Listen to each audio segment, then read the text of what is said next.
எப்படி தளபதி துப்பாக்கியை பிடிங்க சிவா அப்படின்னு சிவகார்த்திகேயன் கையில் கொடுத்தாரோ, அதே மாதிரி சிவகார்த்திகேயன் துப்பாக்கியை பிடிங்க திவாகர் அப்படின்ற குடிக்கிற கால் ரொம்ப நாள் இல்லை சார். இந்த மாதிரி நிறைய முகபாவனைகள், நவரசங்கள், நடிப்பு, சொந்தமாக கதை எழுதுறது, நம்ம ஓன் வாய்ஸில் பேசுகிறது, கண்டினியூஸாக நடிக்கிறது, அங்கே நான் கற்றுக்கிட்டனால இப்போ ஷூட்டிங் எனக்கு வந்து ரொம்ப ஈஸியாக இருக்குப்பா. லேட்டஸ்ட்டாக நடித்த பெரிய டேரக்டர் கூட அப்படியே மேலே இறங்க அப்படி கீழே இறங்க பார்த்தாரு. ஏன்னா எல்லாரும் போயிட்டு 1.5 மணி நேரம் ஆகுனாங்க ஒரு சீனுக்கு. நான் போயிட்டு டக்குன்னு, அதாவது ஒரே டேக்கு தான், அப்படியே அவர் ஒன்றும் இல்லை டேரக்டர் அப்படியே மேலே இறங்கி, அந்த டேரக்டர் பேர் சொல்ல முடியாது.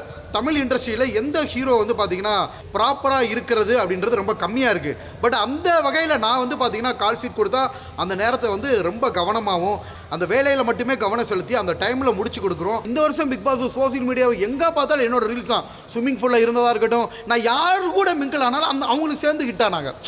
எவன் ஒருத்தன் ஒரு வளர்ச்சியை பார்த்து பொறாமப்படுறானோ, மரம் காய்ச்சி குலுங்குறப்ப தான் கல்லடியே போகிறோம். சும்மா இருக்க மரத்தை போய் யாரும் கல்லடி எறிய மாட்டாங்க.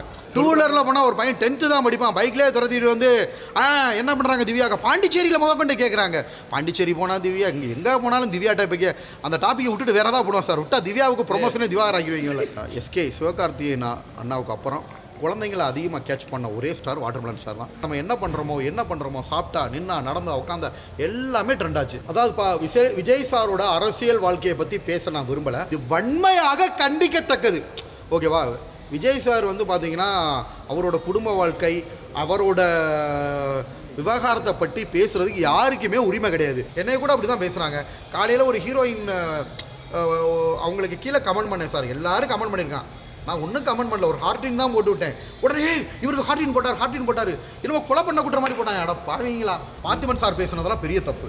விஜய் சாராவது கோடிக்கணக்கில் சம்பளம் வாங்குறாரு, பெரிய லெவலில் இருக்கார், அவரை பற்றி ட்ரோல் வருது.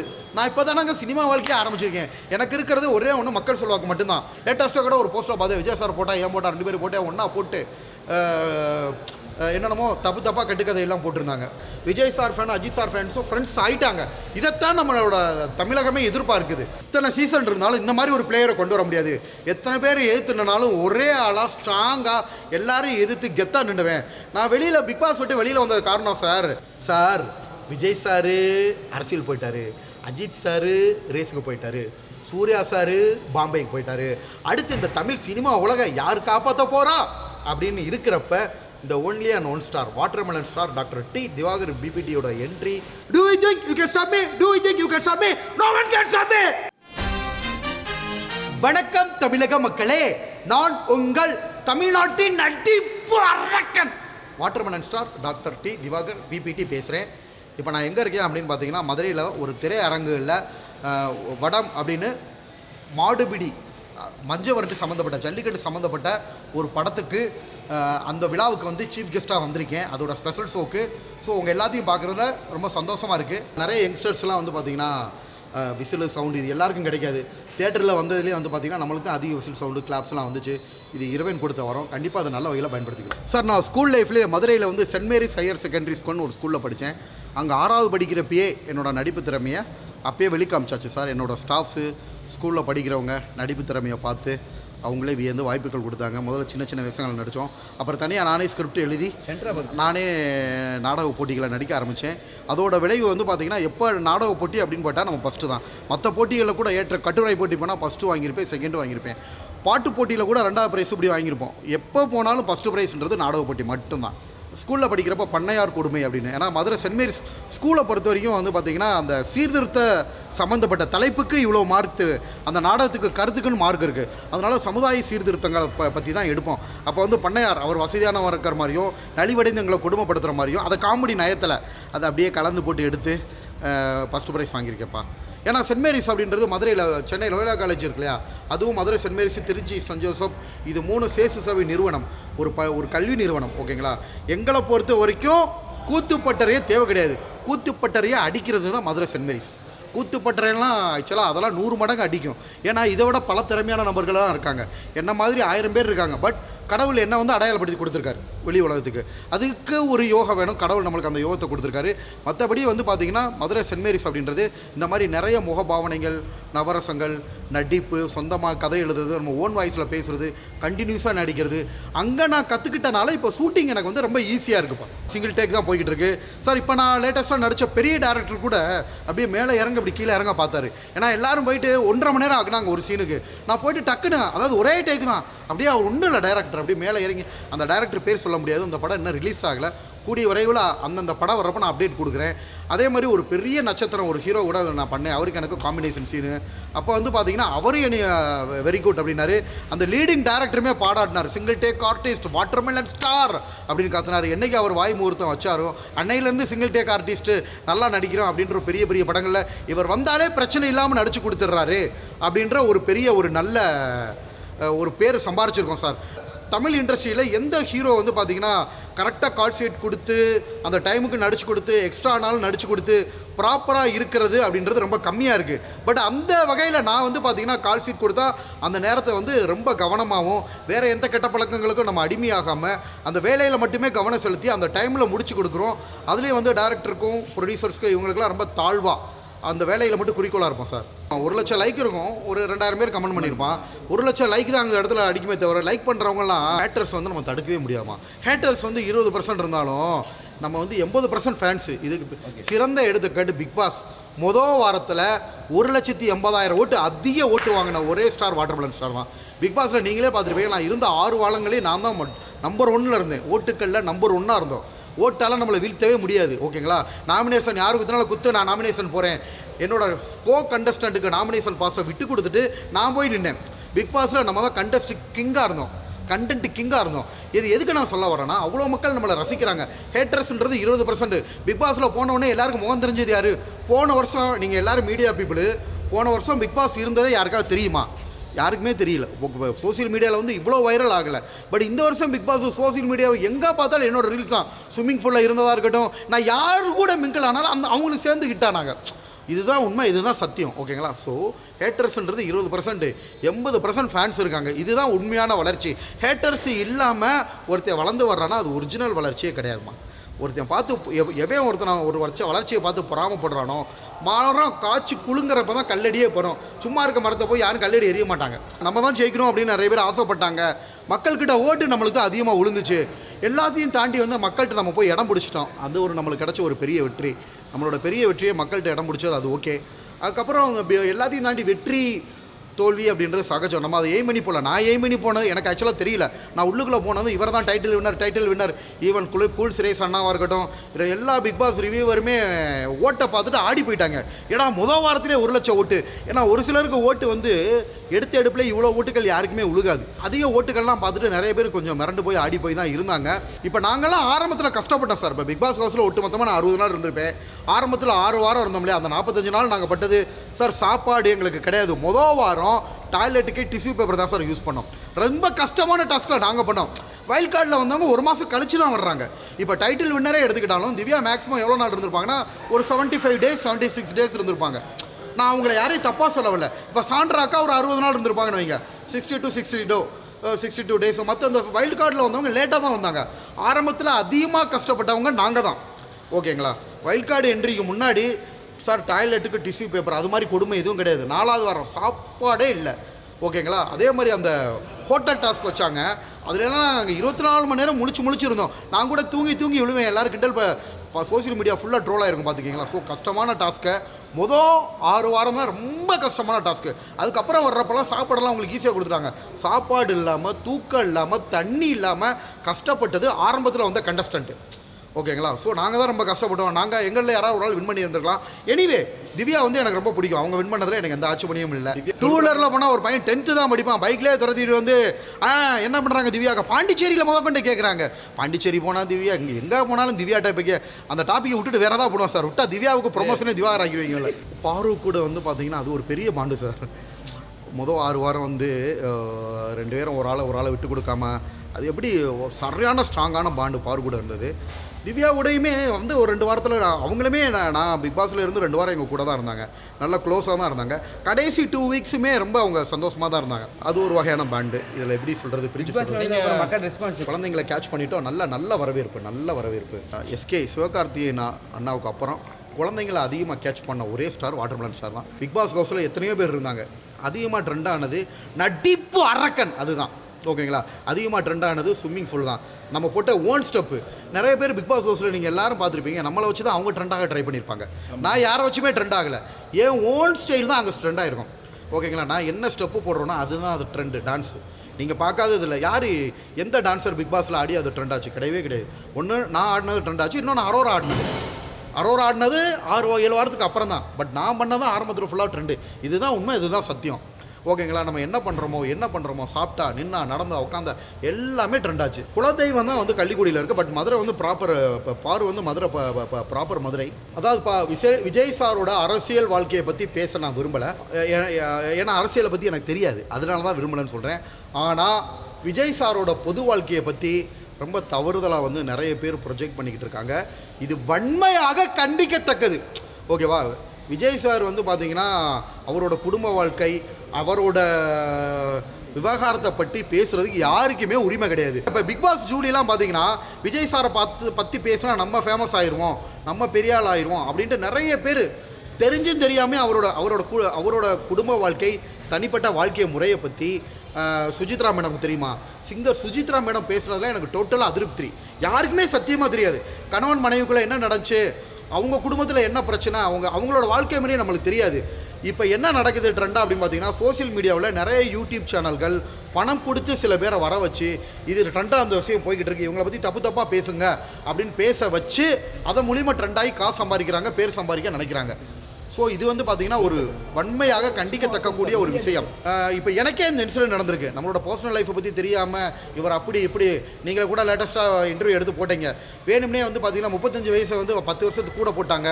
அதுக்கு நம்ம ஐடி ப்ரூஃபோடு எல்லாருக்கும் பார்த்து தெரிய வச்சுட்டோம். இல்லாதது பொல்லாதது 3 கல்யாணம் 4 கல்யாணம் என்னென்னமோ போட்டு விட்டானுங்க.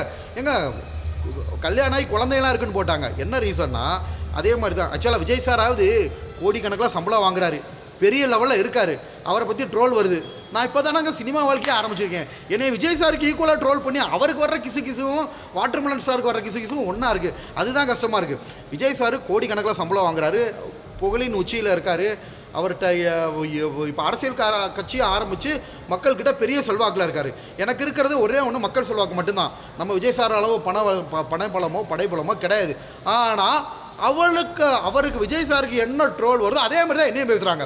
லேட்டஸ்ட்டாக கூட ஒரு போஸ்டர் பார்த்து விஜய் சார் போட்டால் ஏன் போட்டால் 2 பேர் போட்டேன் ஒன்றா போட்டு என்னென்னமோ தப்பாக கட்டுக்கதையெல்லாம் போட்டிருந்தாங்க. வீட்டுக்கு நாட்டை ஆண்டாலுமே அவங்க வீட்டில் குடும்ப பிரச்சனை தான் இருக்கும். ஊருக்கே கலெக்டராக இருப்பாங்க, வீட்டில் வந்து ஹஸ்பண்டுக்கு சப்பாத்தி சமைச்சு போடுவாங்க. ஓகேங்களா. ஸோ அவங்களுக்கு அதில் ஆசை. அந்த கலெக்டருக்கு, ஒரு பெண் கலெக்டருக்கு 1000 பேர் வேலை பார்க்குறது கீழே இருப்பாங்க.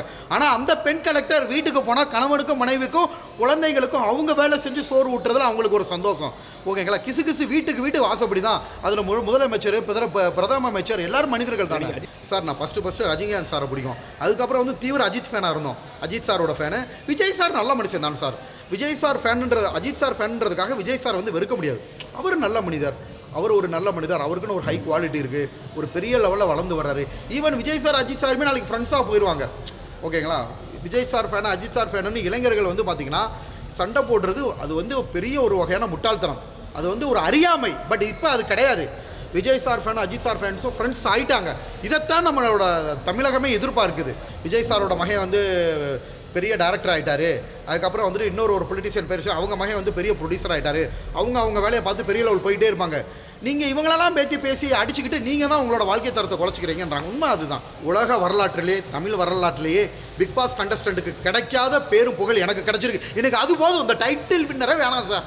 நான் என்ன எய்ம் பண்ணி போனனோ பேரும் புகழும் கிடைக்கணும், படத்தில் நடிக்கணும். ஓகேங்களா சார். வடம் படத்தில் வந்தோடனே டேரக்டர் என்ன சொன்னார், வெளுத்து வாங்கினீங்க எல்லா பேரையும், பயங்கர போல்டாக இருந்தீங்க, நான் தாண்டா ஹீரோ, நீங்கள் நின்னீங்க, அது எங்களுக்கு ரொம்ப பிடிச்சிருந்துச்சு. இத்தனை சீசன் இருந்தாலும் இந்த மாதிரி ஒரு பிளேயரை கொண்டு வர முடியாது. எத்தனை பேர் எதிர்த்துனாலும் ஒரே ஆளாக ஸ்ட்ராங்காக எல்லாரும் எதிர்த்து கெத்தாக நின்றுவேன். நான் பிக் பாஸ் விட்டு வெளியில் வந்தது காரணம் சார், எல்லாத்துக்கும் சொல்லாத ரகசியத்தை உங்கள்கிட்ட சொல்ல வரேன். மேபி இது ஒரு ரீசனாக இருந்திருக்கலாம். அந்த நேரம் பார்த்துட்டு வெளியில் சில போராட்டங்கள் நடந்துச்சு. பிக் பாஸை எதிர்த்து, ஓகேங்களா? அதற்கு ஒரு ஆள் பலி கொடுக்கணும், அப்படி பலியிட்ட ஆடு தான் திவாகர் அப்படின்றாங்க. எனிவே என்ன சேனல் நல்லா வச்சுக்கிட்டாங்க sir. Jio Hotstar, Vijay டெலிவிஷனில் வந்து பார்த்தீங்கன்னா சூப்பராக வச்சுக்கிட்டாங்க. எனக்கு 60 நாள் திருப்பி வாய்ப்பு கொடுத்துருக்காங்க இல்லையா? இதே விஜய் டெலிவிஷன் லாஸ்ட்டு 15 நாள் நம்மளுக்கு என்ட்ரி கொடுத்தாங்க. இதை நம்ம உண்மையாக சொன்னோம்னா தற்பெருமைன்னு சொல்லுவாங்க சார். ஸோ உள்ளுக்குள்ளே போனதில் டைட்டில் வின்னர்லாம் செகண்டரி. அதிகமாக மக்களோட ஹார்ட்டை, அதிகமாக மக்களை கேட்ச் பண்ணியிருக்கோம், குழந்தைங்களை கேட்ச் பண்ணியிருக்கோம். நாளைக்கு படத்தில் போய் சார் பெரிய சூப்பர் ஸ்டார் சார், இப்போ தளபதி சார், அதுக்கப்புறம் சிவகார்த்திகேயன் சார் இருக்காரு. சொல்ல மறந்துட்டேன், எப்படி தளபதி துப்பாக்கியை பிடிங்க சிவா அப்படின்னு சிவகார்த்திகேயன் கையில் கொடுத்தாரோ, அதே மாதிரி சிவகார்த்திகேயன் துப்பாக்கியை பிடிங்க திவாகர் அப்படின்ற குடிக்கிற கால் ரொம்ப நாள் இல்லை சார். ஸோ துப்பாக்கி கைமாற போகுது சார். அந்த ஒரு வாய்ப்பு பிக் பாஸ் வந்திருக்குல்ல. இதே சிவகார்த்திகேயன் அண்ணாவும் எஸ்கே அண்ணாவும் விஜய் டிவியில் போய் தான் ஃபேம் ஆனார். இதுதான் உண்மை, இதுதான் சத்தியம். அதே விஜய் டிவியில் நீங்கள் விஜய் டிவிலே பார்த்துருப்பீங்க, தர்பூசணி நட்சத்திரமே, விஜய் டிவி கண்டுபிடிச்ச விசித்திரமே அப்படின்ற மாதிரிலாம் நிறைய எல்லாருக்கும் பேர் சார். பிக் பாஸில் வாட்டர்மெலன் ஸ்டார்ன்ற பட்டம் ஒரே ஆள் எனக்கு மட்டும்தான் கிடச்சிச்சு. எல்லாருக்கும் நடிப்பு சொல்லிக் கொடுக்கணும். உள்ளுக்குள்ள ஒரு டைரக்டர் இருந்தால் அவருக்கெல்லாம் கிடைக்காத வாய்ப்பு வாட்டர்மெலன் ஸ்டார் அகாடமினே எனக்கு தனியாக எல்லாருக்கும் ஆக்டிங் சொல்லிக் கொடுக்குற ஒரு டாஸ்க்கு கொடுத்தாங்க. அதே மாதிரி தர்பீஸ் ராம்பாஜின்றது நம்மளை மட்டும் குறிக்கிறது. நான் எவிக்ட் ஆகி வெளியில் வந்ததுக்கு அப்புறமே ஜமீன்தார் டாஸ்க்குன்னு ஏன் ஃபோட்டோ போட்டு பண்ணாங்க சார். நம்ம தான் சார் கிங்கு, நம்ம வாழ்ந்துட்டோம் சார். வெளியில் வந்தாலும் நம்ம தான் சார் கண்டுட்டு வெளியில் சார். இப்போ இருக்கிற பிக் பாஸ் கண்டஸ்டன்ட்லாம் நினச்சிக்கிட்டு இருக்காங்க. நான் எவிக்ட் ஆன உடனே ஒரு சில பேர் தான் ஃபீல் பண்ணாங்க. 80% பீப்புளுக்கு ஹாப்பி, ரொம்ப சந்தோஷம். ஈவன் சபரி விக்கல்ஸ் எல்லாருக்குமே. ஆனால் அவங்க நினச்ச அறியாமை ஓட்டுனால போயிருக்க மாட்டார்ன்றது அவங்களுக்கு தெரியும். ஏன்னா நான் எவிக்ட் ஆனேன்னு யாருமே எதிர்பார்க்கல. எவிக்ட் ஆனப்போ ப்ரொமோவில் யார் பேரையுமே பிக் பாஸ் சரித்திரத்தில் போட்டதே இல்லை. ஃபஸ்ட்டு டைமாக திவாகர் போட்டாங்க, வாட்டர்மெலன் ஸ்டார் போட்டாங்க. என்ன காரணம்னா டிஆர்பிக்கு தானே சார். அது நல்லா அவங்களுக்கு டிஆர்பி தானே. நான் வந்து அவங்க வீட்டு பிள்ளை மாதிரி என்னைய காமிச்சு டிஆர்பி ஏற்றினாலும் எனக்கு அதில் சந்தோஷம் தான். ஓகேங்களா? ஸோ பிக் பாஸில் வந்து நம்ம வந்து ஒரு பெரிய ஒரு அங்கீகாரத்தை இடத்தையும் பிடிச்சிட்டோம். டைட்டில் வின்னரே நம்மளுக்கு தேவையில்லை, நம்மளுக்கு இது போதும். ஹீரோவாக ஒரு படம் கேட்டிருக்கேன், ஒரு படம் ஹீரோவாக கேட்டிருக்கேன். அடுத்த படங்கள்லாம் செகண்ட் ஹீரோ மாதிரி வருது. அவ்வளோதான் சார். இன்னும் ஒரு 2 இயர்ஸில் இண்டஸ்ட்ரியே கேட்ச் பண்ணிடலாம் சார். நீங்கள் வேணுமா பாருங்கள், இது நடக்குதா இல்லையான்னு. நம்ம ஆரம்பத்தில் கேலி பண்ணவங்க, கிண்டல் பண்ணாங்க, அப்படியே டவுன் ஆகிட்டே போகிறாங்க. நம்ம அப்படியே மேலே ஏறிக்கிட்டே போகிறோம். பிக் பாஸ் அப்படின்றது உங்களுக்கு தெரியாது எவ்வளோ பெரிய பிளாட்ஃபார்ம்னு. அதுக்குள்ளேயே நம்ம போயிட்டு வந்தோம் சார். ஒரு தடவை பிக் பாஸ் போயிட்டு வர்றது 40 படம் நடிக்கிறதுக்கு சமம். அந்த பிக் பாஸில் போய் மக்களை கேட்ச் பண்ணது. இப்போ நம்ம வந்து பார்த்தீங்கன்னா 40-50 படம் நடிச்சதுக்கு ஈக்குவலாக ஃபேம் வந்துருச்சு. நீ படத்தில் போய் ஒரு 5 படம் பண்ணாலே கிட்டத்தட்ட பெரிய ஸ்டார், சூப்பர் ஸ்டார் ரேஞ்சில் போயிடும். இதுதான் உண்மை, இதுதான் சத்தியம். அந்த நாள் ரொம்ப நாள் கிடையாது சார். விஜய் சாரு அரசியல் போயிட்டாரு, அஜித் சாரு ரேஸுக்கு போயிட்டாரு, சூர்யா சாரு பாம்பேக்கு போயிட்டாரு. அடுத்து இந்த தமிழ் சினிமா உலக யார் காப்பாற்ற போகிறா அப்படின்னு இருக்கிறப்ப இந்த only and one star watermelon star doctor D Divakar பிபிடியோட என்ட்ரி இந்த சினிமா தமிழ் மக்களுக்கு வந்து ஒரு பெரிய ஒரு ஆச்சரியத்தை ஏற்படுத்தியிருக்கு சார். இன்னும் கூடிய விரைவில் வந்து பார்த்திங்கன்னா நம்ம தான் எங்கே பார்த்தாலும் இருப்போம் சார். கடவுள் நம்மளுக்கு பல வகையான திறமையில் கொடுத்துருக்காரு. நம்ம டாக்டர், அதாவது படித்து முடித்து ஒயிட் கோட் போட்டு நம்ம நோயாளியை சரி பண்ணணும், கிளினிக்கு நம்ம அந்த சுகத்தை கிட்டத்தட்ட நான் 2010 என்னோடய படிப்பை முடித்தேன். இப்போ 2025, ஓகேங்களா? 15 வருஷம் பிசியோதெரபி கிளினிக்கல் ப்ராக்டிஸ் பண்ணியிருக்கோம். எவ்வளோவே பேர் பக்கவாதம் வந்தவங்க, வாதம் வந்தவங்க, படுத்து படிக்கையாக இருக்கவங்க, யூரின் மோஷன் போகாமல் பெட்டில் இருக்கிறவங்க, அவங்களெல்லாம் எந்திரிச்சு நடக்க வச்சுருக்கோம். நிறைய பேர் பண்ணியிருக்கோம். அது நோபல் ப்ரொஃபஷன், அது பெரிய சூப்பர் நோபல் ப்ரொஃபஷன். ஏன் எங்களை மாதிரி ப்ரொஃபஷனல்ஸ் ஒரு டாக்டர்ஸு சினிமா ஃபீல்ட்லேயும் வந்து சார் சினிமா ஃபீல்டுக்கு வந்ததுக்கப்புறம் இன்னும் கோடிக்கணக்கான பில்லியன் கணக்கான ஆட்களுக்கு வாட்டர்மெலன் ஸ்டார்னால் பிசியோதெரபி டாக்டர்ன்றதையும் கொண்டு போய் சேர்க்குது இல்லையா?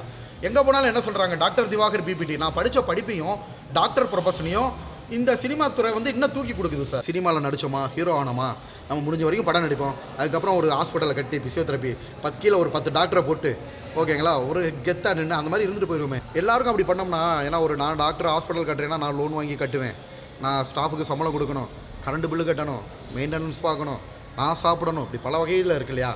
கண்டிப்பாக ஏழை மக்கள் பொருளாதாரத்தில் பின்தங்கியவங்களுக்கு கண்டிப்பாக கன்செஷன் அல்லது ஃப்ரீயாகவும் சிகிச்சை அளிக்கப்படும். ப்ரொடியூசர்ஸ்லாம் வந்து பார்த்திங்கன்னா நல்ல டைமு. ஆக்சுவலாக ப்ரொடியூசர் டைரக்டருக்கு கால் ஷீட்டுக்கு மீறி டைம் போனால் அவங்க எக்ஸ்ட்ரா டைம் எடுத்து நடிச்சு கொடுக்கக்கூடிய ஒரு நல்ல குணம்.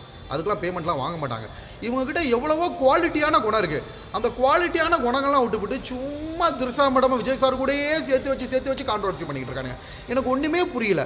பைல்வான் ரங்கநாதன் சாராக இருக்கட்டும், சுஜித்ரா மேடமாக இருக்கட்டும், ஜூலி மேடமாக இருக்கட்டும், இவங்களுக்கெல்லாம் விஜய் சாரை பற்றி எப்படி தெரியும்? ஒரு கணவன் மனைவிக்கு இடையில் நடக்கிற ஒரு பிரச்சனை. விஜய் சாரும் திரிஷா மேடமும் ஒரு நண்பர்களாக இருக்கலாம். ஏங்க ஃபேமஸ் ஆகிட்டாங்கன்றதுக்காக அவங்களோடலாம் சேரக்கூடாது. என்னையும் அப்படி போட்டு என்னைய கூட அப்படி தான் பேசுகிறாங்க. காலையில் ஒரு ஹீரோயின் அவங்களுக்கு கீழே கமெண்ட் பண்ணேன் சார். எல்லோரும் கமெண்ட் பண்ணியிருக்கான். நான் ஒன்றும் கமெண்ட் பண்ணல, ஒரு ஹார்டின் தான் போட்டு விட்டேன். உடனே இவருக்கு ஹார்டின் போட்டார் இன்னும் கொலை பண்ண குட்டுற மாதிரி போட்டாங்க. அட பாவீங்களா? அவங்களும் சாதாரணமாக அவர் யார் கூடனா அவர் ஃப்ரெண்ட்ஷிப் வச்சுக்கலாம். திரிஷா மேடமும் அவரும் ஃப்ரெண்டாக இருக்காங்க. ஓகேங்களா? அவங்களுக்குள்ள என்ன இருக்குன்றது யாருக்குமே தெரியாது. தெரியாத ஒரு விஷயத்தை பற்றி அவங்கள பற்றி தப்பாக பேசுறதுக்கு யாருக்கும் உரிமை இருக்குது? கண்டிப்பாக நான் நல்லா தெரிஞ்சுக்காங்க சார். நிறைய யூடியூப் செயலிகள் பணம் கொடுத்து சில பேரை கூட்டு வந்து இவங்களை பற்றி தப்பாக பேசுங்கன்னு சொல்லி கொடுத்து பேச வச்சு அதில் அந்த மாதிரி தான் பண்ணுறாங்க. பேசுகிற நபர்கள் ஒன்று பிரபலியத்துக்காக பேசுகிறாங்க, இன்னொன்று பணத்துக்காக பேசுகிறாங்க. ஓகேங்களா? இது வந்து உண்மையிலேயே அந்த மாதிரி ஒரு கலிகாலம். இப்போ உள்ள கலிகாலம் அப்படி தான். கடவுளுக்கு பயந்து நடக்கிறது, உண்மைக்கு பயந்து நடக்கிறது. ஏன்னா நானே அனுபவிச்சிருக்கேனே சார். கல்யாணத்துக்கு தானே கூப்பிட்டு போனாங்க. அது வந்து ஒரு தப்பு கிடையாது இல்லையா? அவங்க எந்த ஒரு தலைவராக இருந்தாலும் சரி, அரசியல் தலைவராக இருந்தாலும் அவங்களுக்குன்னு ஒரு பர்சனல் சார். ஒரு ஆஃபீஸ் டியூட்டி டைம்னா காலையில் 9 to 10 மணி இருக்குது. அவர் அரசியல் தலைவர்னா அந்த அரசியல் மேடையில் மட்டும்தான் அவர் அரசியல் தலைவர். அவர் யாரையும் போய் ஏமாத்தலை.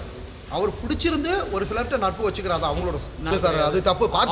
பார்த்திபன் சார் பேசுனதெல்லாம் பெரிய தப்பு. போர் வந்து பார்த்திங்கன்னா அவன் முடிவுக்கு வரணும். இதனால் விலைவாசி 2 நாடுகளுக்குமே இது வந்து பெரிய ஏற்றத்தாழ்வு உண்டாக்கும். கண்டிப்பாக அது இருக்கக்கூடாது. ஸோ இதுக்காக நம்ம மதுரை மீனாட்சி அம்மனை வேண்டிக்கிறோம்.